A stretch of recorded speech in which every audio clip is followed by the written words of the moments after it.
Για να δημιουργήσουμε μια λίστα επαφών, κάνουμε κλικ στο επαφές και πάμε στο ανέβασμα λίστα επαφών. Εδώ πέρα δίνουμε ένα όνομα στην ομάδα μας, για παράδειγμα test1, και εδώ πέρα είτε βάζουμε χειροκίνητα ή με copy-paste όλα τα email που θέλουμε το ένα δίπλα στο άλλο, χωρίζοντάς τα με ένα κόμμα. Για παράδειγμα, ας βάλω δύο email, κόμμα, και εδώ μπει ένα δεύτερο email, και εδώ βάζω και ένα τρίτο email, το οποίο δεν υπάρχει,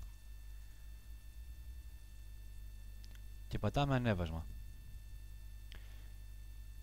Έχει δημιουργηθεί η λίστα μου. Πάω στις λίστες επαφών, ορίστε, ανοίγω, μου φέρνει τη λίστα μου. Αν θέλω να διαγράψω ένα email, κάνω κλικ στο delete και διαγράφεται. Ο δεύτερος τρόπος είναι ότι μπορούμε να πάμε εδώ πέρα να βάλουμε ένα όνομα, ας πούμε test2 θα την ονομάσουμε τη λίστα αυτή, και να ανεβάσουμε από ένα αρχείο είτε CSV είτε TXT. Για να δούμε για παράδειγμα ένα TXT, έστω ότι ανοίγω το σημειωματάριό μου και βάζω τώρα αντίστοιχα πάλι τα email μου εδώ πέρα. Αλλά σε αυτή την περίπτωση πρέπει να είναι το ένα κάτω από το άλλο. Ας πούμε αυτό είναι το πρώτο, αυτό είναι το δεύτερο και αυτό είναι το τρίτο. Το αποθηκεύω,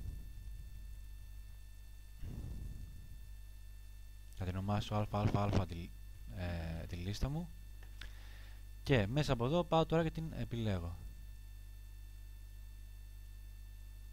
και ανέβασμα.